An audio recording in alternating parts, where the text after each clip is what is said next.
கன்னியாகுமரியில் கனிம வள லாரிகளை முறைகேடாக செல்ல அனுமதித்த 3 போலீசார் பணியிடை நீக்கம் செய்யப்பட்டிருக்கின்றனர். கூடுதல் விவரங்களை செய்தியாளர் மணிகண்டன் வழங்க கேட்கலாம். மணிகண்டன், கனிம வள கொள்ளை தொடர்பாக 3 போலீசார் சஸ்பெண்ட் செய்யப்பட்டிருக்கின்றனர். விவரங்கள் என்ன? கண்டிப்பாக ராஜேஸ்வரி, அதாவது கன்னியாகுமரி மாவட்டம் ஆரல்வாய்மொழி சோதனை சாவடியில் முறைகேடாக கனிம வளம் ஏற்றி வந்த டாரஸ் லாரிகளை செல்ல அனுமதித்த 3 போலீஸ்காரர்களை எஸ்பி அவர்கள் பணி நீக்கம் செய்துள்ளார். முறையான அனுமதி இல்லாமல் வந்த லாரி ஓட்டுநரிடம் பணம் பெற்று அனுப்பியதாக கோபால், வினோத், வாட்சன் ஆகிய 3 போலீஸ்காரர்களை மாவட்ட காவல் கண்காணிப்பாளர் பணி நீக்கம் செய்து உத்தரவிட்டுள்ளார். இது போலீஸ் வட்டாரத்தில் பரபரப்பாக பேசப்பட்டு வருகிறது. அதாவது நெல்லையிலிருந்து கன்னியாகுமரி மாவட்டம் வழியாக கேரளாவிற்கு கனிம வளத்தை ஏற்றியபடி ஏராளமான டாரஸ் லாரிகள் தினமும் வந்து செல்கின்றன. இந்த டாரஸ் லாரிகளால் குமரி மாவட்டத்தில் ஏராளமான விபத்துகள் மற்றும் உயிரிழப்புகள் நடப்பதை தொடர்ந்து மாவட்ட காவல் கண்காணிப்பாளர் ஸ்டாலின் அதிரடி நடவடிக்கைகளை மேற்கொண்டார். அதாவது டாரஸ் லாரிகள் முக்கிய சாலை வழியாக செல்ல கட்டுப்பாடு விதிக்கப்பட்டது. மேலும் ஆரல்வாய்மொழி, குமாரபுரம் ஆகிய சோதனை சாவடிகளில் முறையான அனுமதி சுற்றுடன் செல்கின்றனவா என போலீசாரின் சோதனைக்கு பிறகு அந்த கனரக லாரிகள் செல்ல அனுமதிக்கப்பட்டு வருகிறது. இதற்காக சோதனை சாவடிகளில் காவல் ஆய்வாளர் தலைமையில் 5 போலீசார் நியமிக்கப்பட்டுள்ளனர். இந்நிலையில் ஆரல்வாய்மொழி சோதனை சாவடியில் அருமனை காவல் நிலைய தலைமை ஏட்டு கோபால், ஈத்தாம்புலி காவல் நிலையத்தில் பணியாற்றும் ஏட்டு வினோத், கன்னியாகுமரி காவல் நிலையத்தில் பணியாற்றும் வாட்சன் ஆகிய 3 பேர் இந்த கண்காணிப்பு பணியில் ஈடுபட்டிருந்தனர். அப்போது கனிம வளத்தை ஏற்றி கொண்டு வந்த கனரக லாரியின் அனுமதி சீட்டை 3 பேரும் முறையாக பரிசோதிக்காமல் அனுப்பி வைத்ததாக குற்றச்சாட்டு எழுந்தது. இதற்காக அவர்கள் பணம் பெற்றதாகவும் கூறப்பட்டது. இந்த முறைகேடு தொடர்பாக விசாரணை நடத்த காவல் கண்காணிப்பாளர் ஸ்டாலின் உத்தரவிட்டார். அதன் பேரில் நடத்திய விசாரணையில் 3 பேர் மீதான குற்றச்சாட்டு உறுதி செய்யப்பட்டது. அதனைத் தொடர்ந்து 3 பேரையும் மாவட்ட காவல் கண்காணிப்பாளர் ஸ்டாலின் பணி நீக்கம் செய்து உத்தரவிட்டுள்ளார். இச்சம்பவம் போலீஸ் வட்டாரத்தில் பரபரப்பை ஏற்படுத்தியுள்ளது. இந்த கனரக வாகனங்களால் தினமும் விபத்துகள் ஏற்பட்டு உயிர் பலி தொடர்ந்த காரணத்தினால் பல்வேறு கட்ட நடவடிக்கைகள் இந்த மாவட்ட எஸ்பி எடுத்து வருகிறார்.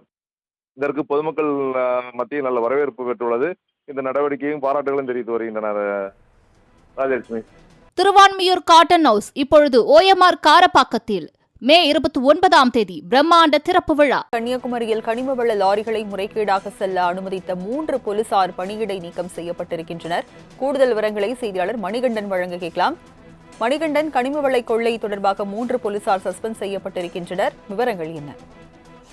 கண்டிப்பாக ராஜேஸ்வரி, அதாவது கன்னியாகுமரி மாவட்டம் ஆரல்வாய்மொழி சோதனை சாவடியில் முறைகேடாக கனிம வளம் ஏற்றி வந்த டாரஸ் லாரிகளை செல்ல அனுமதித்த 3 போலீஸ்காரர்களை எஸ்பி அவர்கள் பணி நீக்கம் செய்துள்ளார். முறையான அனுமதி இல்லாமல் வந்த லாரி ஓட்டுநரிடம் பணம் பெற்று அனுப்பியதாக கோபால், வினோத், வாட்சன் ஆகிய 3 போலீஸ்காரர்களை மாவட்ட காவல் கண்காணிப்பாளர் பணி நீக்கம் செய்து உத்தரவிட்டுள்ளார்.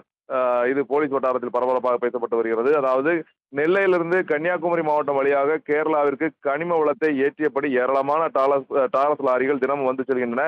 இந்த டாரஸ் லாரிகளால் குமரி மாவட்டத்தில் ஏராளமான விபத்துகள் மற்றும் உயிரிழப்புகள் நடப்பதை தொடர்ந்து மாவட்ட காவல் கண்காணிப்பாளர் ஸ்டாலின் அதிரடி நடவடிக்கைகளை மேற்கொண்டார். அதாவது டாரஸ் லாரிகள் முக்கிய சாலை வழியாக செல்ல கட்டுப்பாடு விதிக்கப்பட்டது. மேலும் ஆரல்வாய்மொழி, குமாரபுரம் ஆகிய சோதனை சாவடிகளில் முறையான அனுமதி சுற்றுடன் செல்கின்றனவா என போலீசாரின் சோதனைக்கு பிறகு அந்த கனரக லாரிகள் செல்ல அனுமதிக்கப்பட்டு வருகிறது. இதற்காக சோதனை சாவடிகளில் காவல் ஆய்வாளர் தலைமையில் 5 போலீசார் நியமிக்கப்பட்டுள்ளனர்.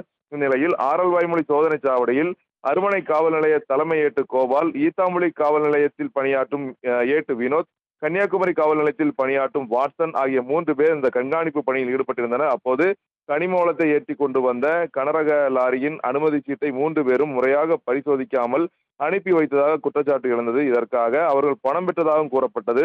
இந்த முறைகேடு தொடர்பாக விசாரணை நடத்த காவல் கண்காணிப்பாளர் ஸ்டாலின் உத்தரவிட்டார். அதன் பேரில் நடத்திய விசாரணையில் 3 பேர் மீதான குற்றச்சாட்டு உறுதி செய்யப்பட்டது. அதனைத் தொடர்ந்து 3 பேரையும் மாவட்ட காவல் கண்காணிப்பாளர் ஸ்டாலின் பணி நீக்கம் செய்து உத்தரவிட்டுள்ளார். இச்சம்பவம் போலீஸ் வட்டாரத்தில் பரபரப்பை ஏற்படுத்தியுள்ளது. இந்த கனரக வாகனங்களால் தினமும் விபத்துகள் ஏற்பட்டு உயிர் பலி தொடர்ந்த காரணத்தினால் பல்வேறு கட்ட நடவடிக்கைகள் இந்த மாவட்ட எஸ்பி எடுத்து வருகிறார். இதற்கு பொதுமக்கள் மத்தியில் நல்ல வரவேற்பு பெற்றுள்ளது. இந்த நடவடிக்கையும் பாராட்டுகளும் தெரிவித்து வருகின்றனர். ராஜலட்சுமி. விவரங்களை வழங்கியதற்கு நன்றி மணிகண்டன்.